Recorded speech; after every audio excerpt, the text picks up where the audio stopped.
Tonight, we have Ian McKinnon with us to delve into these challenges of policy and how we have and what solutions may exist in our transition to lower emissions. I won't take away any more of Ian's thunder though, and I have been told he will give us a fantastic overview. No pressure. Yeah. Thank you, Ian.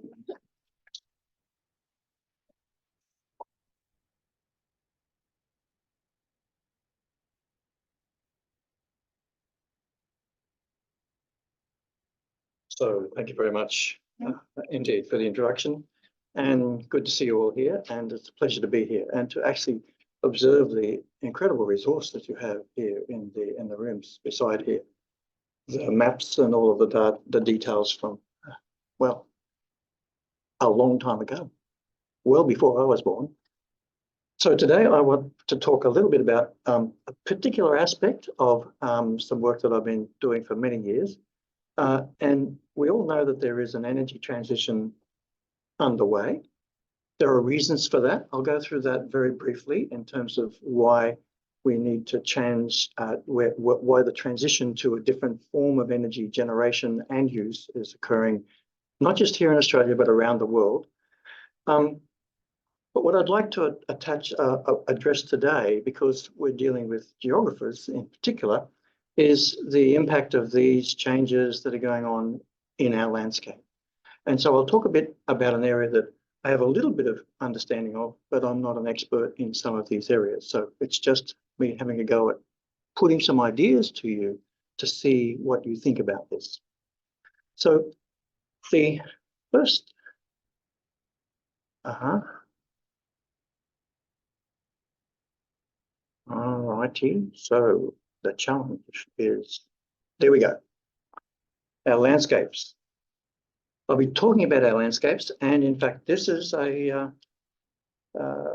something from the New York Times, I think, in the 1890s, describing what was then a thing of the day, which was electricity. And how to distribute electricity was certainly part of the problem and the discussion of those days. And you will know about this because you've seen movies about Tesla and Edison and so on.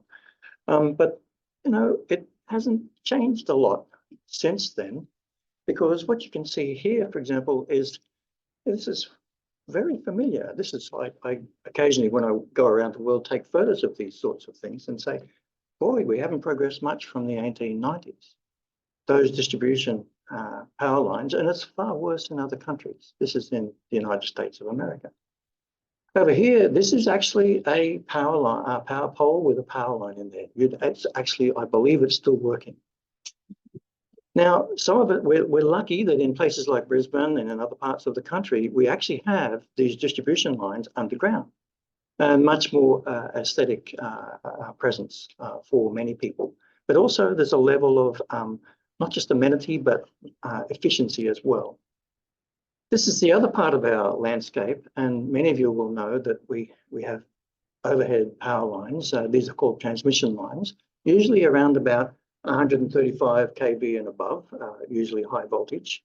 And this is over at Nudgee. This is probably about a 275 kV line. But what's commonly also happening is this over here. This is the most recent loss of power in Victoria. I think it was something like 500,000 people were without power for quite some time. And it wasn't actually the generator of power that was the problem, it was the transmission of power. And that is what stopped people getting their power. Now, this is actually not a terribly infrequent occurrence, and we'll get to that in a moment. But so this is one type of landscape that is a part of our energy infrastructure. Another part, and this is something that's happening much more frequently now. This is the wind farm at Mount Emerald. So this is a bit southwest of Mareeba. And this is a modest sized wind farm, only 180 megawatts. And if they're about 3 megawatt wind turbines, you've got about 60 of those in the line of sight on this farm. These arrows point to those high voltage transmission lines. They're probably about 275. So that gives you an idea of the scale. And this little thing down here is a bus. This here is to show you the size of the crane that's required to install those turbines in the wind farm. Now, some people in North Queensland are a little bit disturbed by this because, as you can see, the landscape is a little bit changed. In fact, it's substantially changed.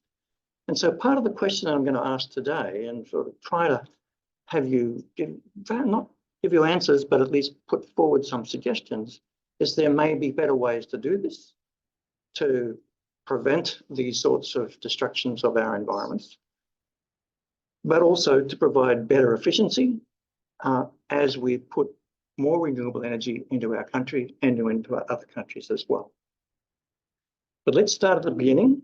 And one of the reasons for this change in the energy landscape, the main reason is we've got a lot of people on this planet now, and it's called this particular period from roughly, some people would argue from 1950, but others would say from about 200 years ago at the beginning of the Industrial Revolution. It's now called the Anthropocene. It's another geological period. And it's because we've had a substantial increase in population, and we expect another 25% more people by 2050. And that's a fairly accurate prediction because demographers, as you would know, can predict population distributions about 25 years out. For all of us, whether we're animals, plants, humans, animals as well, energy, water, and food are the three key commodities that allow us to live on this planet, all species. And so these are key parameters that we need to look at, and each of them actually very much overlap and interact in different parts of the world.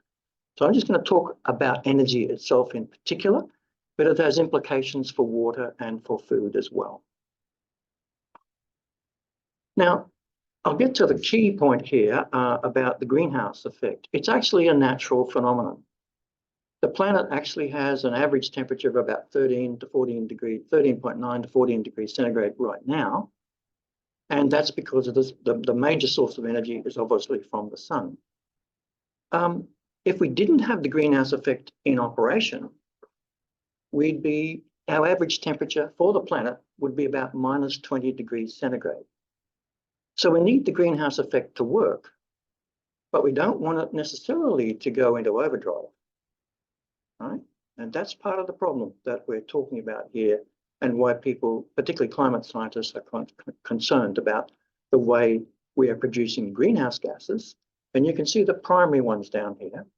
And each of these, their impact on our atmosphere and the greenhouse effect itself depends, but first of all, on their relative abundance, as well as on the time that they're in the atmosphere, right? So their half-life, how long they stay in the atmosphere. Carbon dioxide stays in the atmosphere for a long period of time. NOx does as well. Methane stays in the atmosphere for around about 25 to 30 years half-life, but it can go for about 100 years. So these are the key factors that are shifting the way people think about energy, and I'll get to why in a moment. So that question about why are we worried about only 1 degree increase in the global average or 2 degrees? Well, it's pretty straightforward because if you look at a fairly, you will have seen these curves before today.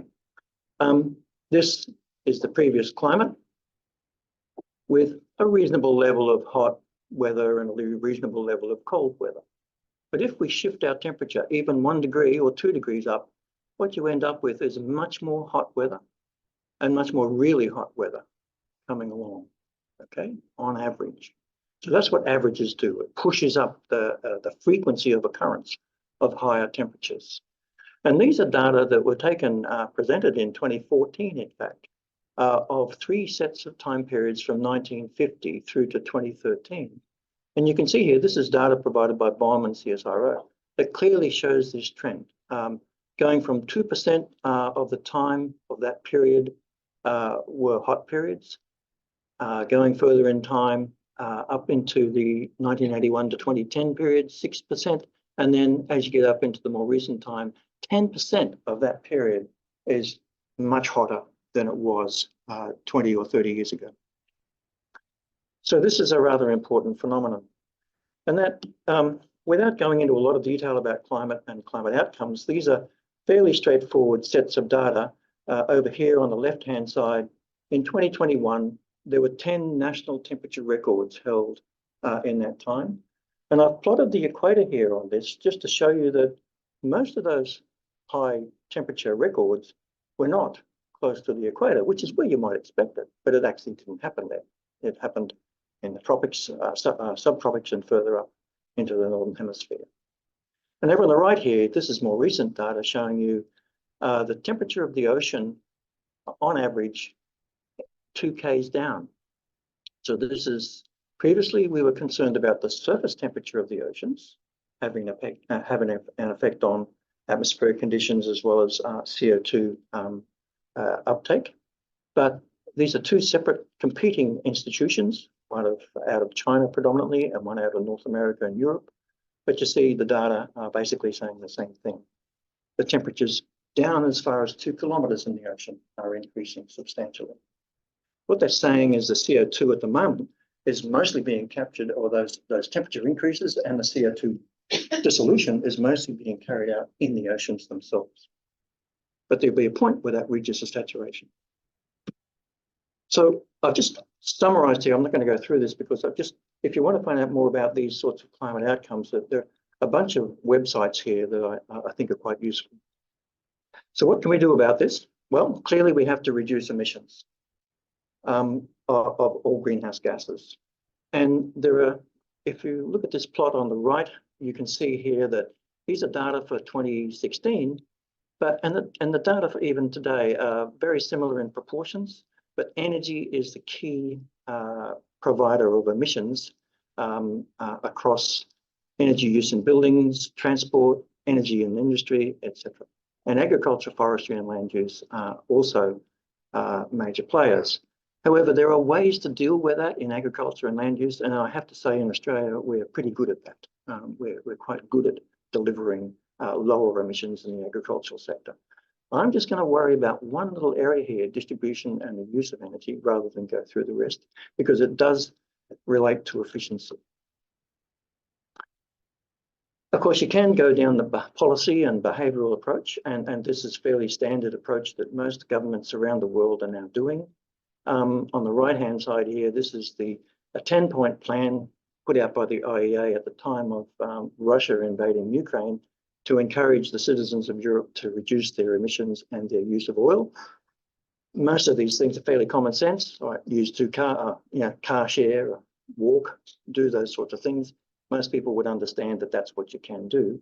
But if we look, where I'm going is to look at the technological changes that are going on and how we can use some of the technologies to help us with those landscape issues that I mentioned earlier at the beginning.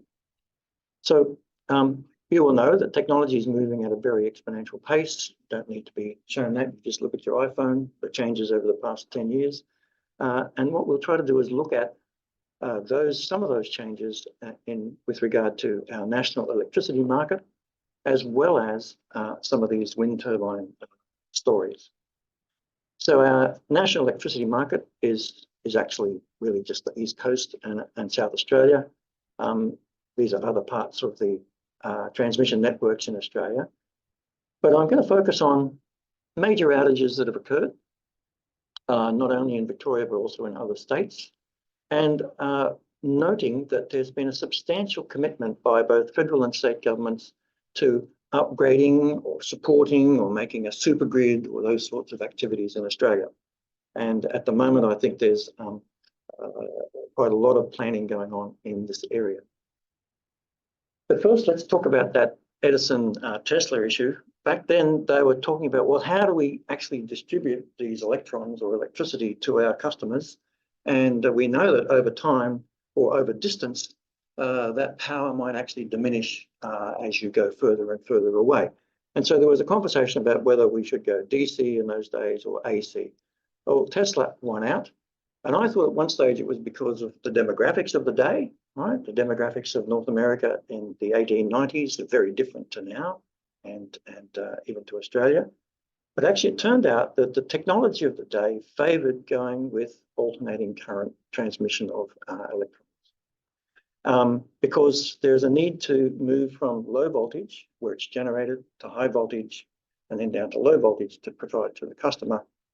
And the higher the voltage you have, the easier it is to operate at lower current, because the power that you receive is determined by these two basic equations, where power here is a consequence of the current squared times the resistance. And the ohmic resistance in copper and aluminium, which is what we currently use, is reasonably high.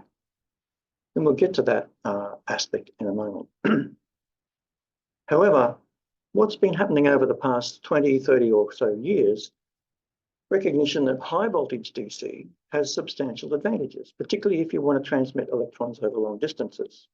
20% lower losses compared with the equivalent AC power, and so on. Less expensive peripheral equipment to deliver those the power. Do we have any of these in Australia? Well, yes, we do. A couple of installations. There's one quite recent, the Murray Link, 180 kilometres of high voltage DC underground cable. This is an important point. Installed in 2002, 187 million. So keep in mind, 180 kilometres, 187 million, so roughly $1 million a kilometre for underground DC power at high voltage. There's a couple of others operating around Australia. So why am I talking about DC here? Because some very, very good power engineers, Derek Abbott at the University of Adelaide, they've put out a paper some time back in 2020 saying, well, you know, really, we have a lot of DC loads nowadays. And you look at that list of items in here, these are all items that operate with DC. Even electrolyzers and fuel cells, these are the champions of the green hydrogen industry, actually operate in DC mode. And one of the interesting things we had when we were talking about putting together this pilot plant about 4 or 5 years ago, we went to all the OEMs and vendors around a lot of the place and said, why do we have to have our electrolyzer running on having an AC input? I said, well, because that's the way it is. No thought to actually bringing, because we wanted to put solar power, driving it into an electrolyzer to drive the electrolyzer. We didn't want it to run continuously. We just wanted to see how it worked in flexible operation. The answer was, can't do it. A couple of years later, they're now starting to make electrolyzers that will receive DC direct because they operate in DC mode. So that's an efficiency saving because you don't need those inverters to actually have that operate. And if you look over here, this is not my language. This is an electrical engineer's language, so you probably understand this very well. These are the modern generation sources of energy and power. And you can see over here, this language is the topology. In other words, how much you need to convert to get to have the unit operate. And you can see just simply looking at this column on the right, which is for DC grids, very much simpler than what you have in AC grid. And the point being that since the Tesla Edison time, we've now become very good at delivering DC type capability, not necessarily at quite the same voltage yet, or power that is available in AC, but we can do it. So the question is, why aren't we? And one of the reasons we might want to look at this is because, you know, we have fairly expensive outages. In Victoria, there are 45 towers that have gone down since 1959, but the bulk of them have gone down in the past 25 years. And that's because, sorry, last 15 years. That's because they've just gone down because of high winds, intense weather. And now with climate, we know we're already having substantial changes in the intensity of our thunderstorms, of our rain, of our cyclones. So it would make sense to be thinking about whether we should be actually using this form of power transmission when we know that the climate and the weather in the local regions is going to change. We also know, you know, where the high wind areas are. You know, that's why the wind turbines are located where they are, because we've done studies on that. So it makes sense to start to think about not only maintaining them properly, but also thinking about key locations where you might look at underground DC or underground transmission, and where there's less risk, have the overhead transmission towers as well. And if you think about Queensland, in one cyclone, there were 19 275 kV towers that needed to be replaced. That's a big expense on the public purse, because ultimately the consumer pays and perhaps some tap in by the governments. So this is getting pretty common. Now, as we decentralize the national electricity market, which is clearly what's happening, right? A lot of the renewable energy is not being generated necessarily where all of the power stations are right now, being generated where the sunlight is or where the land is. Same with those turbines. So the NEM is likely to transition to a much more decentralized system. And so that means there might be less transmission and more distribution, which means you might be able to operate at much lower voltages. So that's worth keeping in mind, because we can get to that, how you might do that in the future. And wouldn't it be good if we could actually remove this whole link and go directly from 25 kV, or whether it be a power station, a coal-fired power station, or a pumped hydro or a hydroelectric station, and just go directly down to something like a 33 kV system. You could do that underground then. So you might have a very different system and a very different safety approach, and also very different amenities. And there are some benefits to going to a decentralized approach. And I've just drawn upon the IT world, the network world, to point them out here. Won't go through them in any detail. Now, are there some solutions to this, and have they been put into practice? Yes, there are, limited at the moment, but worth thinking about. Superconductivity is something that I'll be talking about because I've spent a bit of time thinking about superconductivity. I'm only going to talk about large-scale applications, so bulk, not electronics, not related to, for example, superconductivity is very usefully used for squids, for detecting magnetic anomalies in geoexploration, okay, in exploration. I'll only be talking about a few areas in here, and you will be familiar with superconductors because if you've been in an MRI, you will have had one of those operating whilst you're doing your MRI. And if you're science and you know about NMR, of course, superconductors are used in that as well. I'll just talk about them in cables and perhaps in generators. So what is a superconductor? Well, it's a little different to a pure metal, which is a conductor. And you can see here that as you change the temperature of a pure metal, it'll come to a certain point where it has always got a resistance. At room temperature, its resistance is higher. Even at 0 degrees C, Kelvin, it's got a resistance. A superconductor, though, as you change its temperature, it gets to a point where it just says, I'm happy having no resistance. I'm just going to go down to 0 resistance. So this changes the equation for power electronics and for power transmission and for a whole way, different way of thinking about electrons and being transmitted electrons. This is an example of one of the changes. This is a normal conducting aluminium bus bar of 20,000 amps. This is what a superconducting bus bar will look like. Very much different in size and shape because it can carry a much higher current density. So how could this work? Let's talk about superconducting cables used in transmission of electrons. So this is an example. Not only could you do substantial benefits from having them at underground cables, and these are all here. This is whether it be DC or superconducting, or AC in fact, but not many people do underground AC cables. If you look at a typical overhead DC, these are all about the same power rating. So this is an overhead 800 kV high voltage DC, about 6 gigawatts. You can see this is in Europe, but in Australia, you see these all around. They're about 135 metre easement required, and they sit about 80 metres high. And those are the ones that fall over fairly frequently, predominantly also because they haven't been very well maintained or they're at end of life. This is a DC cable, slightly different configuration. This here is the size of an underground superconducting DC cable carrying the same amount of power. About 6 meters access width, about 2 meters down, that's it. So there's a big difference. Now, these haven't been put in place everywhere yet, but I'm suggesting that in key locations around Australia, this could be a very useful practice. So where has it been done? Well, Essen in Germany is one of the very first examples of this.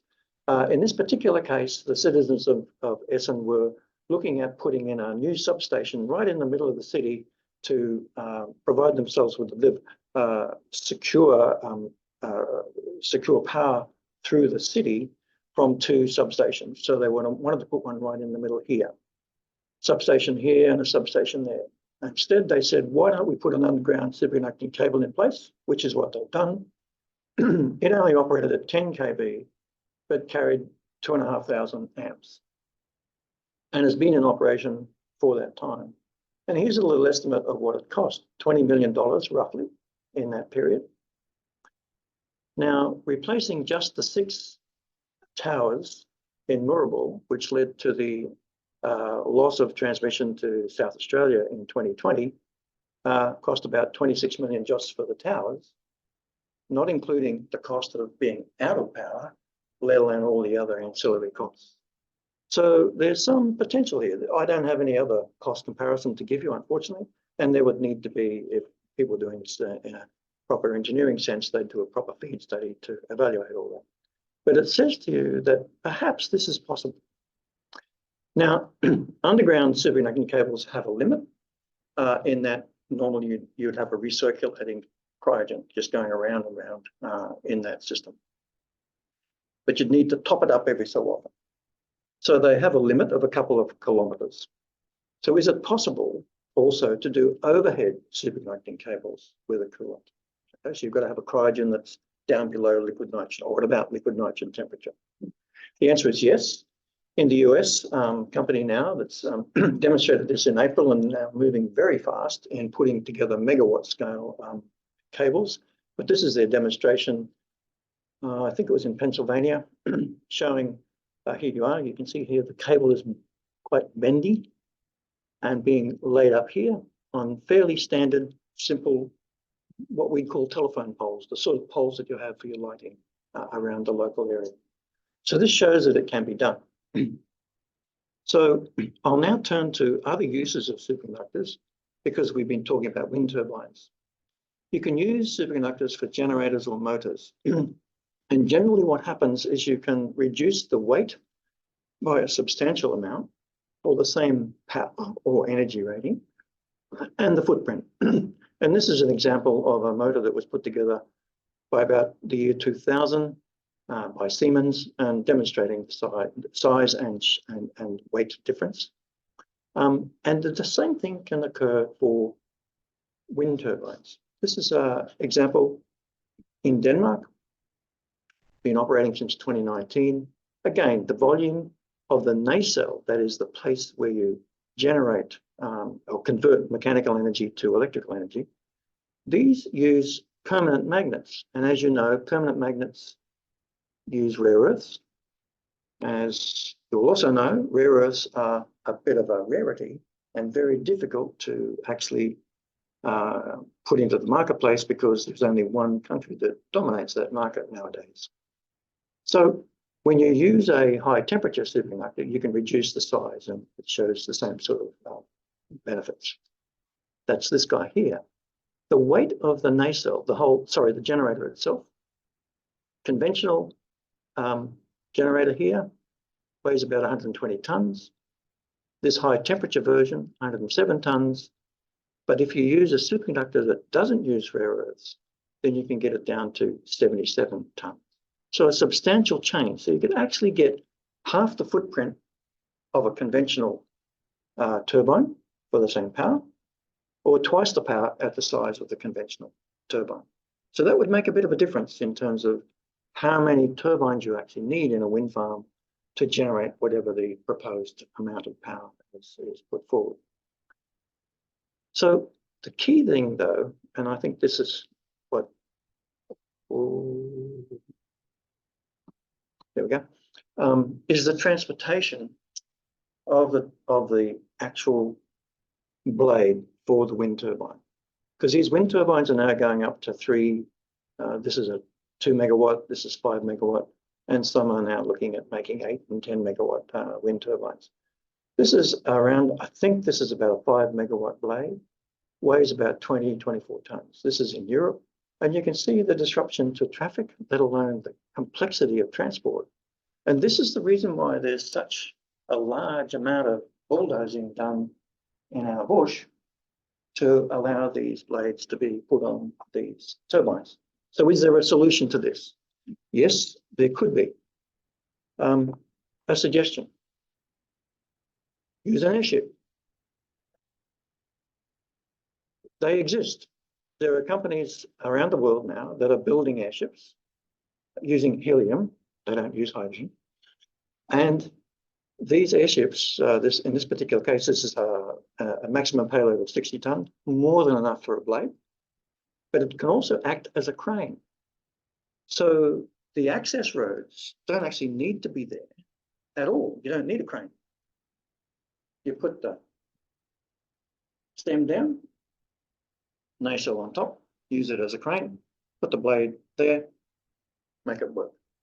Maybe have a 4-wheel drive track to go through, just like you would with a bush track for a fire, as a fire track, in case there's bushfires. So that's an interesting possibility. And I'd like us to think that it could be considered as people build these wind farms around the country. Now, I've taken you on a bit of a journey here in areas that I'm really just familiar with. I wouldn't say I'm an expert, but I'll bring you back to New York now, back a little bit about the same time, around about 1900, I think it is. Yes, 1900. This is a very famous parade. It's called the Easter Parade on Fifth Avenue in New York. The first car is here. 13 years later, the last horse. What this tells you is that humans can actually make these changes and make dramatic changes very quickly. And so it would be really good to see that some of the ambition that's put forward by our politicians and policymakers, they actually can come to fruition with a little bit of effort and some clear thinking. Thank you.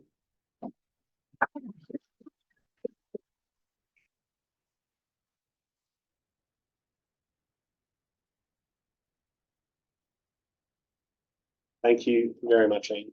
Fascinating. Do we have any questions from the audience or from those online? Up back to kick us off. Are those new developments in Brisbane, do they have underground power? Quite a lot do, yes. Yes, for distribution, yes. At the low voltage, say less than 11 kV, yes.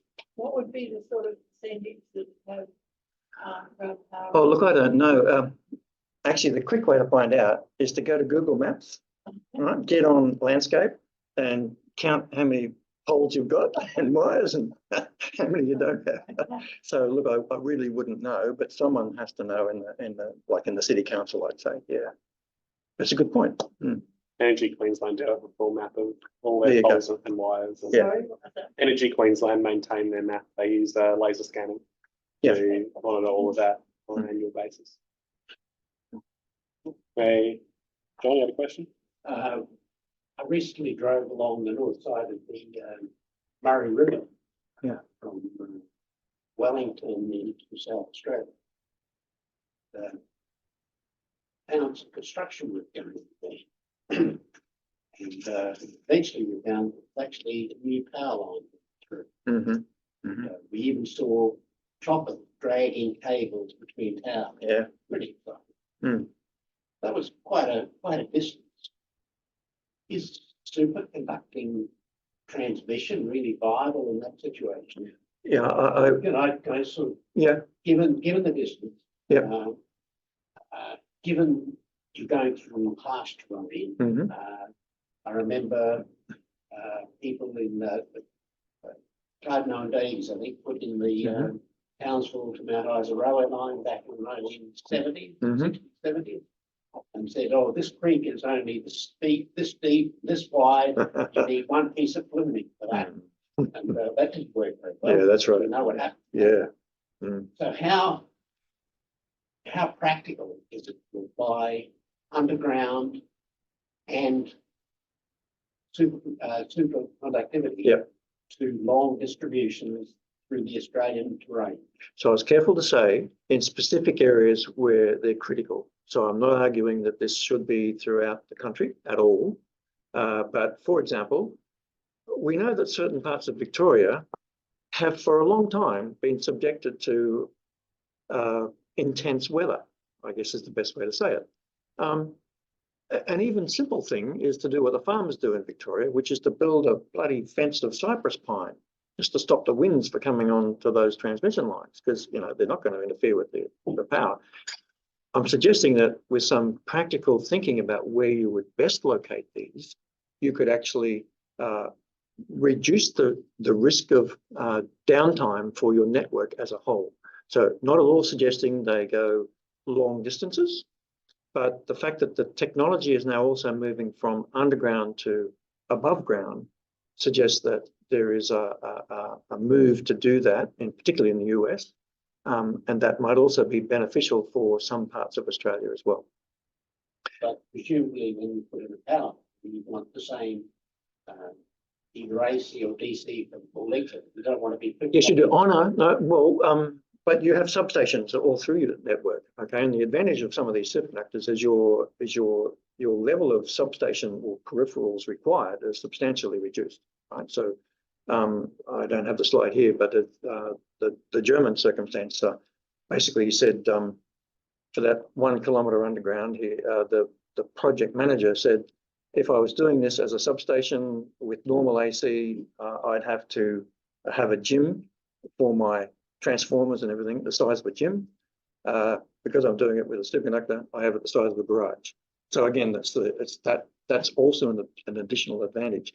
Now, yes, I wouldn't argue it's for the whole country at all, but there will be locations in Australia where there are what you'd call congestion, or where even the power is congested, right? I think in Queensland, it's the Queensland, New South Wales across there is seen as a congested location. I have a feeling, I think Powerlink's talking about it being somewhere up also in between central Queensland and roughly Mackay area as well. Maybe those are the locations where we think about, well, if you put even a couple of kilometres of cable, it might make a difference. And you can run superconductor cables as either AC mode or DC mode, doesn't matter, either one. We do bipolar as well. So those engineering aspects can be dealt with. The overhead guys in the US, they're looking at an 80 to 100 kilometre long length of overhead superconducting cable. So they're not mucking around. So it's possible, just trying to get the thoughts going, basically. Yeah. Sorry, you're the... Yeah. Question here and then question here. Just an observation. We've just had a rooftop solar system put in, and as part of that, we had an inverter put in from DC solar and AC of the transmission line. So with all this rooftop solar going in, there seems to be some logic maybe to go DC. There is, and to either have it as a VPP, a virtual power plant, or as, for example, neighbourhood combinations of rooftops together to deliver power to perhaps a storage site or something of that sort, and do it via DC. Yes, makes a lot of sense. There are communities down in ACT and I think parts of New South Wales that are beginning to work in this area as well. Yeah, so yeah, I'm not a keen fan of doing DC to AC, then back to DC and all of it, because it's just another. I don't have it on this. Sorry, I have a slide that actually shows you the loss of power or the inefficiency could be up to 20%. And when we're wanting to invest a lot of money in renewing both our network and our localized microgrids, we really need to be thinking about efficiency as well, right? So I agree with you. The question. Oh, yeah, are any of those projects that are currently going on in Queensland, that are connecting the various substations and, wind farms and solar farms and et cetera, are they implementing superconductor lines at the moment? No. It'd be quite surprising if they were being seriously considered as part of the engineering program. There's a level of conservatism in our power engineering community, I guess is the way to say it. Are there any DC considerations for parts? I'm not sure about that. There might be some of these interconnectors because that's quite a viable and it's been well established process. Yes, it may well be. I don't know for sure. Ian, you mentioned the 13 years between the horse and the car.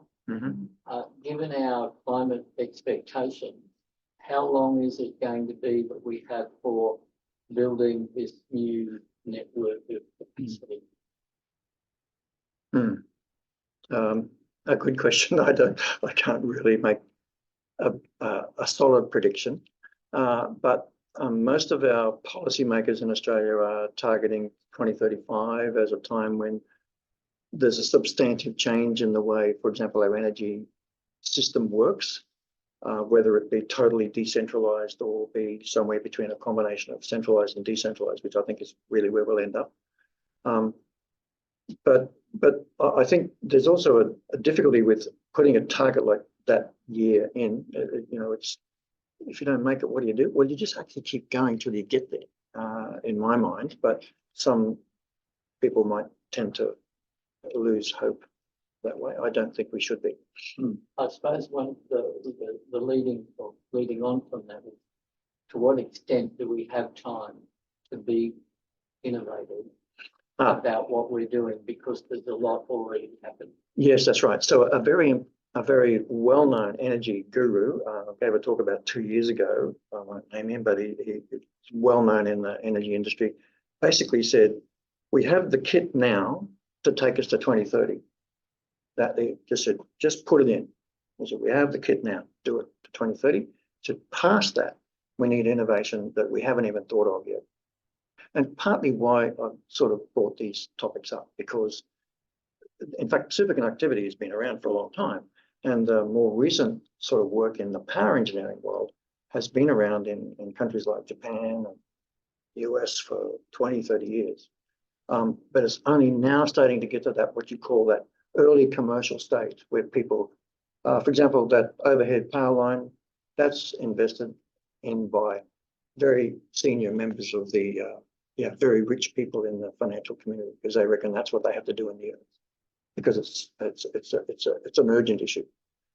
So my feeling is that we'll get there, but by the late part of this decade, these newer ways of going about things really need to be starting to be moving from the bench and the demonstration or the pilot plant into actual practice, so that we can replicate that throughout the next decade.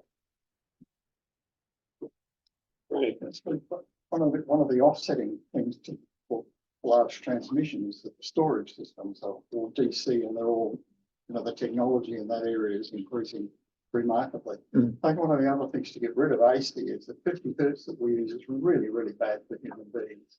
Yeah, and it's also the focus of our friends in PowerLink who just totally talk about FCAS.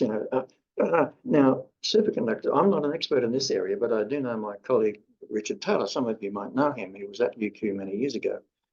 He suggests that superconductors used properly will actually allow for stabilization of frequency control. That's right. And certainly the storage systems. Oh, then you add that on. Yes, that's right. It's a sensible thing. Also, this was just a remark. I think one of the reasons a driver for the New York situation was disease too, wasn't it? But of course, there was a large disease problem in New York. Yes. So they've really traded one disease for another. Yes, many years later. Yeah, that's right. Yeah. There's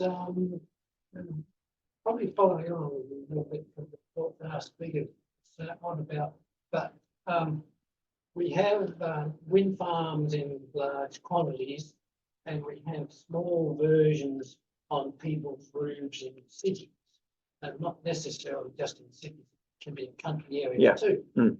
But with the use of batteries, and there are a lot of batteries around these days where a householder could have their solar panels on the roof. They use up some of it for themselves during the daytime.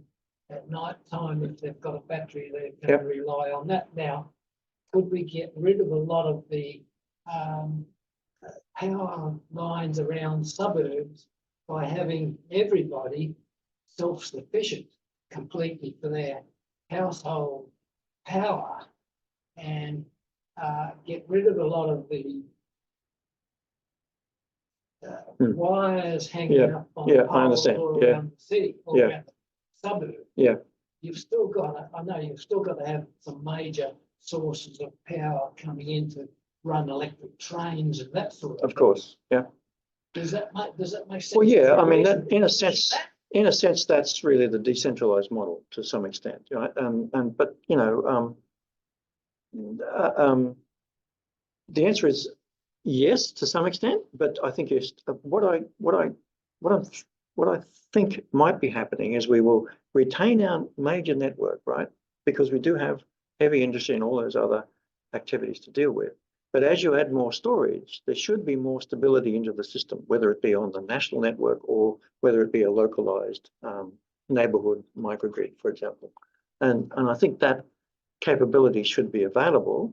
I'm not sure whether it's available from a regulatory point of view, because there are some regulatory issues that are very important here with regard to safety and standards and consistency of standards. But provided we have professionals doing that sort of stuff, I think that should be okay. Yeah. Yeah, I was just wanting to know a bit more about the temperature constraints on superconductors. Do they have? Yeah, they do at the moment. What ambient temperatures? Imagining, you know, in a generator inside a wind turbine, it might get really hot. No, they don't work at room temperature, first of all. All of those superconducting materials operate at anywhere from liquid nitrogen temperature down. All right. So how do you do that for trade? Well, in a cable, I might have something there for you. There it is. There's an example of a cable here, and the inside the cable, right at the very beginning, is the coolant. So liquid nitrogen goes in there. You can also have it over here, returning in the other way. So you recirculate within the cable itself, the coolant. Okay, so it's and it's insulated as well, so it never escapes. Occasionally there's a bit of a loss, but not much. You don't have any heating in these superconducting cables because it's zero resistance, and resistance is translated into heating most often. What about the brittleness? Yes, some materials are. Well, you have the same thing with other cables as well, but in reality, there are some materials that are more brittle than others. That's correct, yes. But generally speaking, that's what all of the work over the past many years or decades actually has been going towards, to make these cables actually quite useful and flexible in the way they arrange it. Now, if you look here, that's the width of the tape, the actual superconducting tape, but the superconducting material on that is microns thick. It would be no more than 10 microns. At the most 100 if you're, really lazy with your laying down of your superconductor, but 10 microns is about right. So they're very, very thin, right? And so they wind them around in this cable format. Yeah, the technology is really quite fascinating, and not quite the way that you think about copper wire or an aluminium wire. It's quite different. Now, there's a question that you didn't ask, and I was just waiting for it. I think I can find the slide. It's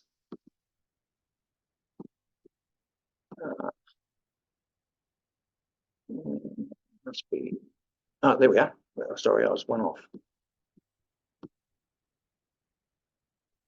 I didn't talk about PV, because we have a lot of people in the agricultural industry, and there's a lot of debate in the public about solar taking up so much of our good farmland.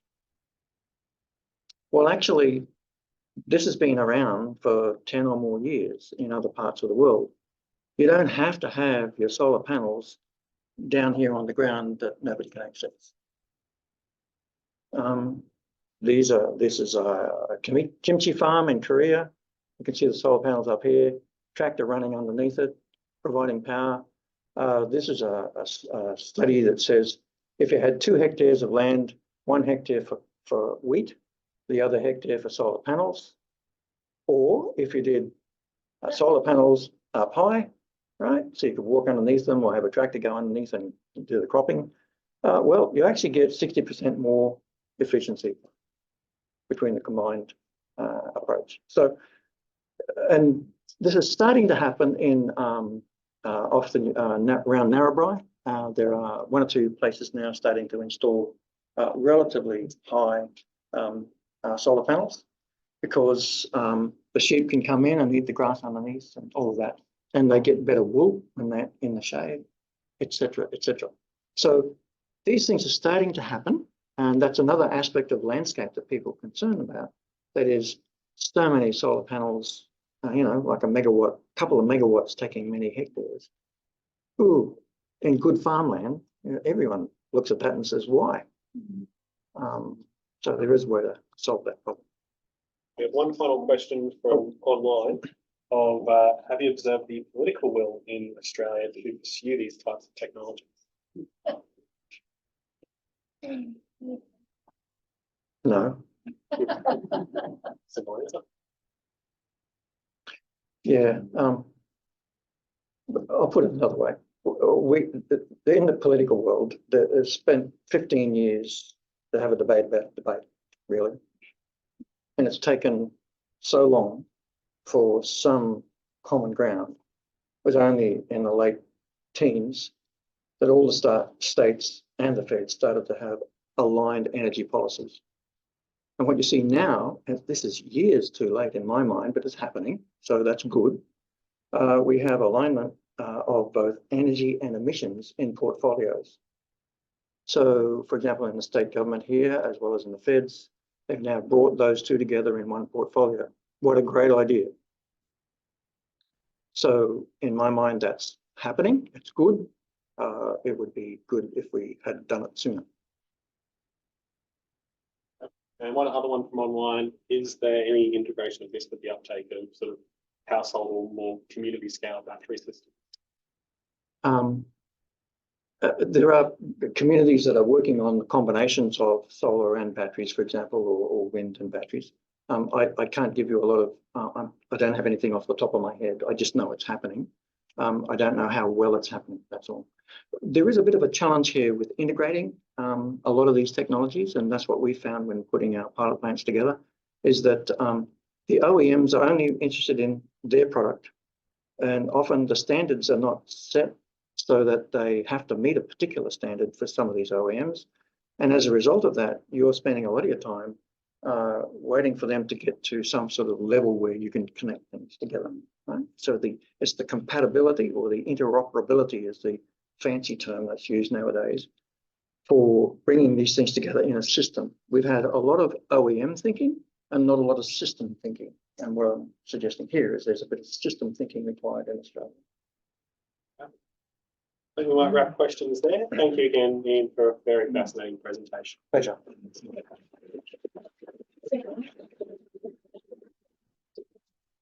Everyone, that brings to a close our March lecture for RGSQ. Hope you've enjoyed the content. For those online, thank you for joining us. We hope to release the recording of this session soon. For those here in person, we have some light refreshments available for you at the back of the room. Once again, do keep an eye on the website for upcoming events, and we look forward to seeing you again at another RGSQ event very soon. Thanks, everyone.